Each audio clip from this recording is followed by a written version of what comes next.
Bonjour à toutes et à tous, dans le tutoriel d'aujourd'hui, nous allons voir ensemble comment optimiser vos tableaux de bord et fichiers Excel. Je vous ai fait ici un exemple avec le suivi de la performance du commercial numéro 3. Et donc grâce aux différentes cases à cocher et au visuel, nous avons la possibilité de visualiser les résultats par région, par département ou bien région plus département. Actuellement, le bouton numéro 1 est activé, donc nous avons le détail par région. Si j'appuie sur le bouton numéro 2, nous avons désormais le détail par département. Et enfin, grâce au bouton numéro 3, nous avons le détail région plus département. C'est donc très efficace pour changer la visualisation de vos résultats. C'est ce que nous allons faire aujourd'hui. Premièrement, de créer cette zone qui permet d'afficher vos différents graphiques et visuels. Et enfin, par la suite, nous allons ajouter ces différents boutons qui permettent de lier l'affichage à vos visuels. Allez, c'est parti, on passe maintenant à la pratique. Pour la première étape, il est nécessaire de préparer les différents graphiques que vous souhaitez afficher. J'ai ici un premier graphique avec mes données par région. Juste en dessous, à partir des données par département, j'ai créé ce graphique-ci. Et enfin, pour finir, j'ai créé un tableau avec le détail région et département. Une fois que vous avez tout ça de prêt, vous pouvez commencer à créer les différents visuels. L'idée étant de pouvoir alterner entre les différents graphiques. Allez, on va donc créer ces différentes zones. Il est tout simplement nécessaire de sélectionner un rectangle, donc on sélectionne les cellules, et on va délimiter ce rectangle à l'aide de bordure. On va cliquer sur bordure extérieure, et on peut aussi colorier l'arrière-plan en sélectionnant du blanc. Nous avons la première zone de créer. Si vous souhaitez afficher 2 voire 3 zones, il est nécessaire de copier cette zone et la coller juste en dessous 2 ou 3 fois. Nous pouvons maintenant remplir ces zones à l'aide des graphiques. Donc nous allons sélectionner les différents graphiques. Je vais sélectionner celui-ci. On va le mettre dans la première zone. Hop. Dans la deuxième zone, je vais sélectionner ce graphique-ci et je vais l'ajouter. Voilà. Je vais juste changer la taille.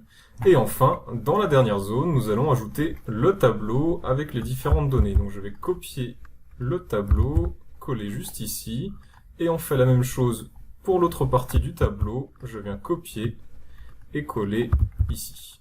Comme vous pouvez le constater, nous pouvons tout aussi bien alterner entre données et tableaux à l'intérieur des cellules, ou bien des graphiques. Par exemple, dans cette zone-ci, juste à droite, on peut mettre total et venir prendre le total pour l'afficher dans la cellule. Donc je viens prendre le total et je viens le coller dans cette cellule. Nous avons donc un mélange entre un graphique et des textes dans les cellules. La première étape est terminée, on peut passer à la deuxième étape.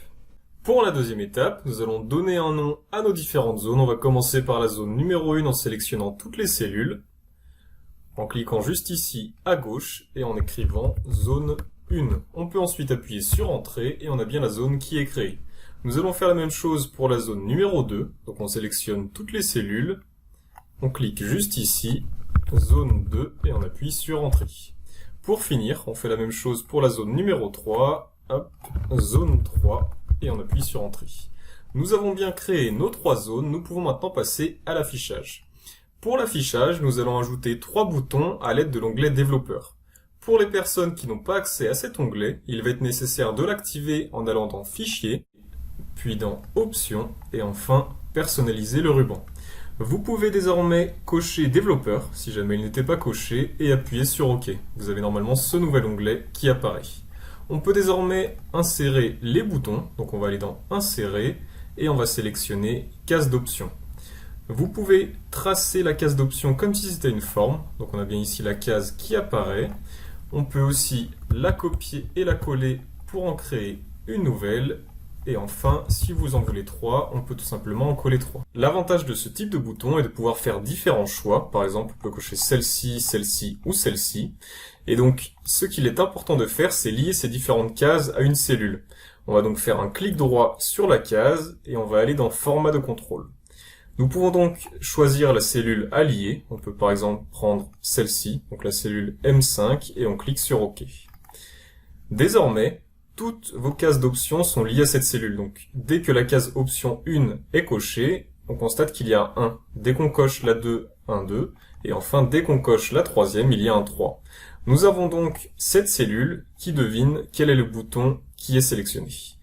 On peut ici modifier le texte en faisant un clic droit, modifier le texte. Donc par exemple, on peut écrire détail par département et on appuie sur Entrée. On a bien le nouveau nom de la case qui est pris en compte et vous pouvez faire la même chose pour les autres cases. On peut désormais passer à la troisième étape. Pour la troisième et dernière étape, nous allons utiliser une formule afin de lier les différents graphiques et visuels que nous avons créés tout à l'heure avec les trois boutons que nous avons insérés. Pour cela, il est nécessaire d'aller dans Formule, Gestionnaire de noms. Vous retrouvez notamment les trois zones que vous avez créées tout à l'heure, donc zone 1, zone 2 et zone 3, et nous allons aller dans Nouveau. Comme nom, nous allons choisir Sélection, et ensuite, tout en dessous, nous allons taper la formule dont je vous ai parlé, donc on va taper égal choisir, on ouvre la parenthèse, et on sélectionne cette cellule-ci. On va donc choisir en fonction de cette cellule, on va mettre point virgule, soit zone 1, point virgule, zone 2, point virgule ou zone 3. On ferme ainsi la parenthèse. En fonction donc de la valeur qui se trouvera ici, on affichera soit le visuel de la zone 1, soit celui de la zone 2, ou enfin celui de la zone 3. On peut désormais cliquer sur OK et on a bien le nouveau nom qui est créé. Allez, c'est parti, on peut maintenant finaliser le tutoriel en insérant une image liée. Donc pour faire cela, il est tout simplement nécessaire de sélectionner différentes cellules, peu importe lesquelles, et on va faire un CTRL-C pour les copier, puis dans Accueil, on va ici cliquer sur Coller, coller non pas sous forme d'image, mais sous forme d'image liée. On a bien l'image liée qui apparaît, il ne nous reste plus qu'à modifier juste ici dans la barre de formule les différentes plages de valeurs, donc on va mettre égal, sélection, et on peut donc sélectionner le nom que l'on a créé tout à l'heure. On clique dessus, on a bien égal sélection, on appuie sur Entrée, et hop, comme par magie, on a le visuel qui apparaît. Le bouton numéro 2 est sélectionné, nous avons donc la zone numéro 2 d'afficher. Si on appuie sur le bouton numéro 1, on a le visuel numéro 1. Et enfin, sur le bouton numéro 3, la zone numéro 3. Voilà, et écoutez, c'est tout pour aujourd'hui. J'espère que le tutoriel vous a plu. Si vous avez des questions, n'hésitez pas. Et à bientôt pour une nouvelle vidéo.